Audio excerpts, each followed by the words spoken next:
अपनों को खोना किसी के लिए आसान नहीं होता, पर क्या आपने कभी सोचा है कैसा हो अगर अपने चहेते व्यक्ति को दोबारा ज़िंदा कर सकें। ऐसा ही एक्सपेरिमेंट किया था बायोलॉजिस्ट के द्वारा। ये अपने ही बनाए तरीके से मरे हुए लोगों को ज़िंदा करने की कोशिश करते थे। यूनिवर्सिटी ऑफ कैलिफोर्निया बेर्कले से अपनी ग्रेजुएशन की पढ़ाई 22 साल की उम्र में ख़त्म करने वाले ये थे doctor Robert E Cornish.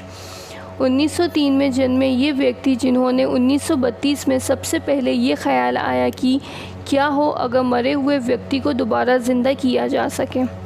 Robert degree लेने के बाद दूसरे प्रोजेक्ट पर काम कर रहे थे। एक ऐसा लेंस बनाने में लगे थे जिससे कि पानी के अंदर भी न्यूज़पेपर के छोटे अक्षरों को पढ़ा जा सके। हालांकि ये एक्सपेरिमेंट पूरा ना हो सका क्योंकि उनके दिमाग में दूसरे एक्सपेरिमेंट का विचार 1934 में आया, मरे हुए लोगों को दोबारा ज़िंदा करने का विचार। उनका मानना था कि अगर मरे हुए व्यक्ति के शरीर पर रक्त प्रवाह दोबारा शुरू कर दिया जाए तो वो व्यक्ति दोबारा ज़िंदा हो सकता है। इस रक्त प्रवाह को दोबारा शुरू करने के लिए उन्होंने कुछ साधारण उपकरणों की मदद ली। इसमें मुख्यतः टीटर बोर्ड, जिसे सीसा बोर्ड भी कहते हैं, जो आपने देखा होगा, सीसा बोर्ड जिस पे बच्चे झूला झूलते हैं, उसी बोर्ड की हम बात कर रहे हैं। इस पर व्यक्ति को लेटाकर ज़ोर ज़ोर से घुमाया जाए ताकि उसके शरीर में रुका हुआ रक्त प्रवाह दोबारा शुरू हो सके। ये एक्सपेरिमेंट करने के लिए उन्होंने मेडिकल प्रक्रिया भी आजमाई। अंत में रॉबर्ट ने तय किया कि वो अब जानवरों पर एक्सपेरिमेंट करेंगे। मई 1934 में रॉबर्ट ने अपने एक्सपेरिमेंट के लिए 5 कुत्तों का इस्तेमाल किया और उन कुत्तों का नाम उन्होंने लेज़र 1, 2, 3, 4, 5 रखा। इन सभी कुत्तों को नाइट्रोजन गैस देकर मार दिया गया और इन कुत्तों के मृत शरीर को टीटर बोर्ड से बांध दिया गया और इनके शरीर में इंजेक्शन की मदद से एक ऐसा मिक्सचर डाला गया जिसमें एड्रेनालाइन घुला हुआ था। इसके बाद उनके मुंह में मशीन की मदद से ऑक्सीजन सप्लाई किया गया। इस दौरान बोट को काफ़ी तेज़ी से घुमाया गया ताकि ये मिक्सचर आसानी से उनके शरीर में घुल जाए। एक्सपेरिमेंट के बाद 3 कुत्ते कुछ समय के लिए वापस ज़िंदा तो हुए, लेकिन वो बाद में कोमा में चले गए। हालांकि चौथे और 5वें नंबर के कुत्ते को सफलतापूर्वक जीवित कर लिया गया था। साल 1935 में मॉडर्न मैकेनिक्स में छपे एक आर्टिकल के अनुसार पुनर्जीवित होने के बाद चौथे नंबर का कुत्ता बिना सहारे के खड़ा नहीं हो पाता था। वहीं 5वें नंबर का कुत्ता 4 दिनों में ही वापस नॉर्मल हो गया था। हालांकि इस एक्सपेरिमेंट के बाद ये दोनों कुत्ते कब तक जीवित रहे इसका किसी को नहीं पता चला।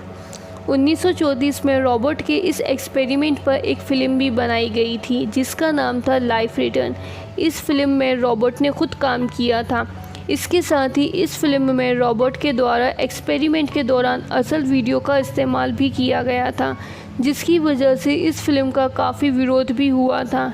ये फिल्म आज भी यूट्यूब पर मौजूद है। शुरुआत में रॉबर्ट ये एक्सपेरिमेंट कैलिफोर्निया में कर रहे थे, लेकिन मीडिया में उनके एक्सपेरिमेंट को लेकर हो रही आलोचना की वजह से उन्हें वहाँ से जाना पड़ा। इस एक्सपेरिमेंट में कुत्तों का इस्तेमाल किए जाने की वजह से उनका हर जगह विरोध हो रहा था। रॉबर्ट का ये एक्सपेरिमेंट इतिहास में सबसे सफल एक्सपेरिमेंट माना जाता है। जानवरों के एक्सपेरिमेंट में सफल होने के बाद 1947 में रॉबर्ट ने ये एक्सपेरिमेंट एक मृत व्यक्ति के शरीर पर करने की ठानी। इस एक्सपेरिमेंट में उन्हें एक व्यक्ति भी मिल गया था जिसका नाम था थॉमस एनसेम मॉगले। कोर्ट के आदेश पर थॉमस को एक बच्चे की कत्ल करने के जुर्म में मृत्युदंड सुनाया जा चुका था। जब रॉबर्ट के एक्सपेरिमेंट के बारे में थॉमस को पता चला तो उसने रॉबर्ट से संपर्क किया, जिसके बाद रॉबर्ट ने कोर्ट से थॉमस की मृत शरीर पर एक्सपेरिमेंट करने की इजाज़त मांगी। लेकिन कोर्ट ने रॉबर्ट की इस इजाज़त को ये कह के ठुकरा दिया कि अगर थॉमस वापस ज़िंदा हो गया तो उसे जेल से रिहा करना पड़ेगा, जो कि पॉसिबल नहीं है। इस घटना के बाद रॉबर्ट को काफ़ी गहरा सदमा लगा और उन्होंने इस एक्सपेरिमेंट को कभी ना करने की कसम खा ली। ज़रा सोचिए क्या होता अगर रॉबर्ट किसी मरे हुए व्यक्ति को दोबारा जीवित करने में सफल हो जाते। इसके बाद कई वैज्ञानिकों ने मरे हुए व्यक्ति को दोबारा ज़िंदा करने की कोशिश की है, लेकिन उन्हें सफलता नहीं मिली। हालांकि आज भी कई ऐसे देश हैं जहां पर इस विषय पर खोज चल रही है और नए नए प्रयोग हर दिन किए जा रहे हैं।